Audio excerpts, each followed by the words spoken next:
Premier livre de Samuel, chapitre 25. Samuel mourut. Tout Israël s'étant assemblé, le pleura, et on l'enterra dans sa demeure à Rama. Ce fut alors que David se leva et descendit au désert de Paran. Il y avait à Maon un homme fort riche, possédant des biens à Carmel. Il avait 3000 brebis et 1000 chèvres, et il se trouvait à Carmel pour la tonte de ses brebis. Le nom de cet homme était Nabal, et sa femme s'appelait Abigaïl. C'était une femme de bon sens et belle de figure, mais l'homme était dur et méchant dans ses actions. Il descendait de Caleb. David apprit au désert que Nabal tondait ses brebis. Il envoya vers lui 10 jeunes gens, auxquels il dit « Montez à Carmel et allez auprès de Nabal. Vous le saluerez en mon nom, et vous lui parlerez ainsi.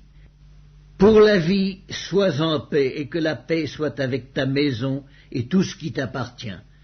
Et maintenant, j'ai appris que tu as les tondeurs. Or, tes bergers ont été avec nous.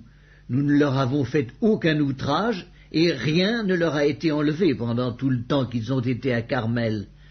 Demande-le à tes serviteurs, et ils te le diront. Que ces jeunes gens trouvent donc grâce à tes yeux, puisque nous venons dans un jour de joie.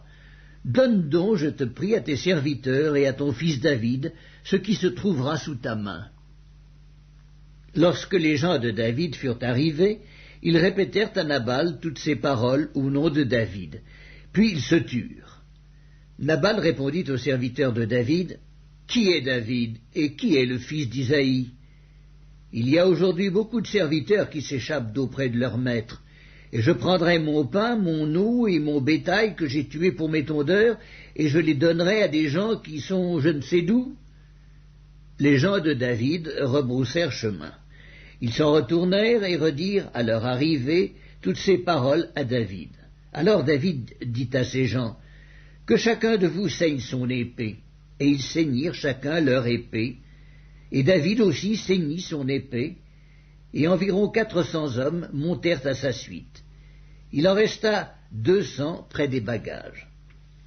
Un des serviteurs de Nabal vint dire à Abigaïl, femme de Nabal, « Voici, David a envoyé du désert des messagers pour saluer notre maître, qui les a rudoyés, et pourtant ces gens ont été très bons pour nous. Ils ne nous ont fait aucun outrage, et rien ne nous a été enlevé tout le temps que nous avons été avec eux, lorsque nous étions dans les champs.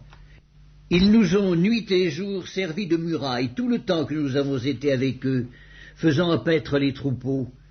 Sache maintenant et vois ce que tu as à faire, car la perte de notre maître et de toute sa maison est résolue, et il est si méchant qu'on ose lui parler. » Abigaïl prit aussitôt 200 pains, 2 outres de vin, 5 pièces de bétail à prêter, 5 mesures de grains rôtis, 100 masses de raisins secs et 200 de figues sèches.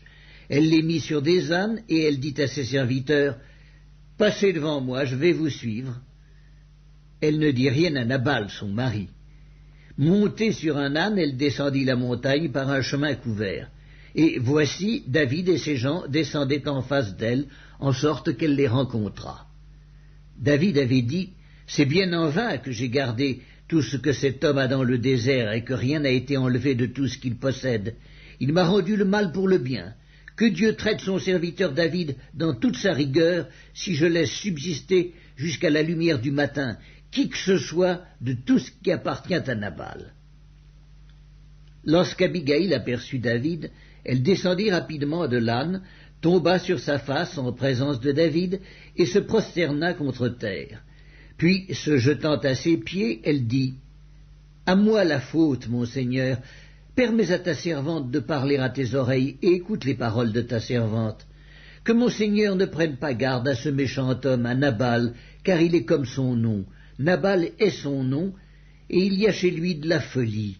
Et moi, ta servante, je n'ai pas vu les gens que mon Seigneur a envoyés. Maintenant, mon Seigneur, aussi vrai que l'Éternel est vivant et que ton âme est vivante, c'est l'Éternel qui t'a empêché de répandre le sang et qui a retenu ta main. Que tes ennemis, que ceux qui veulent du mal à mon Seigneur soient comme Nabal. Accepte ce présent que ta servante apporte à mon Seigneur et qu'il soit distribué aux gens qui marchent à la suite de mon Seigneur. » Pardonne, je te prie, la faute de ta servante, car l'Éternel fera à mon Seigneur une maison stable. Pardonne, car mon Seigneur soutient les guerres de l'Éternel, et la méchanceté ne se trouvera jamais en toi.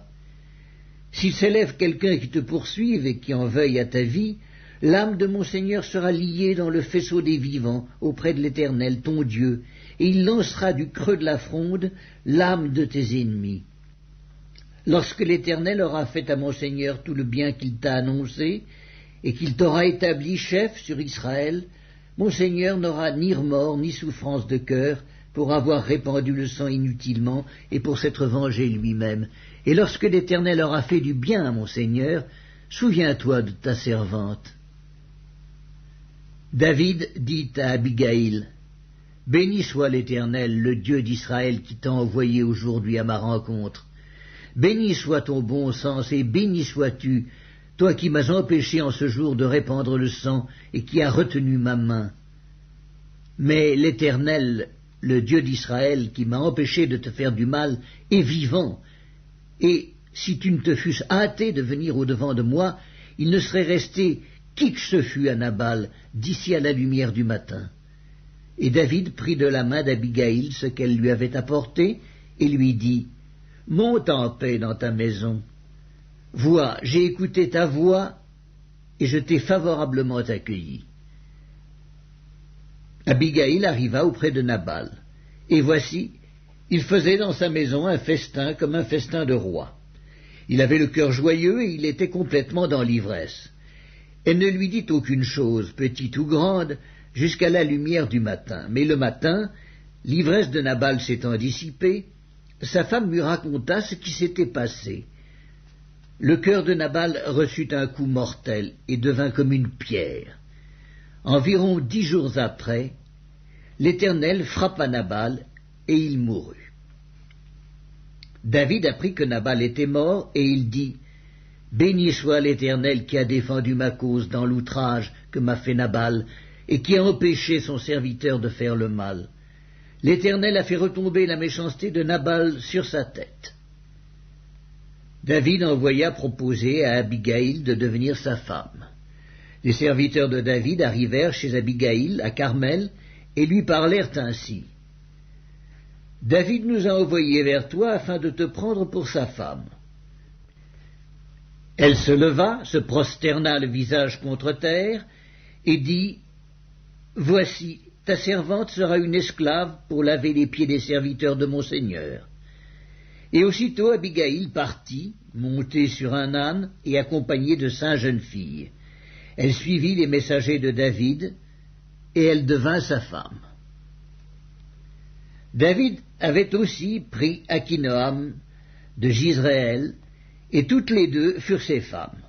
Et Saül avait donné sa fille Michal, femme de David, à Palti de Gallim, fils de Laïch.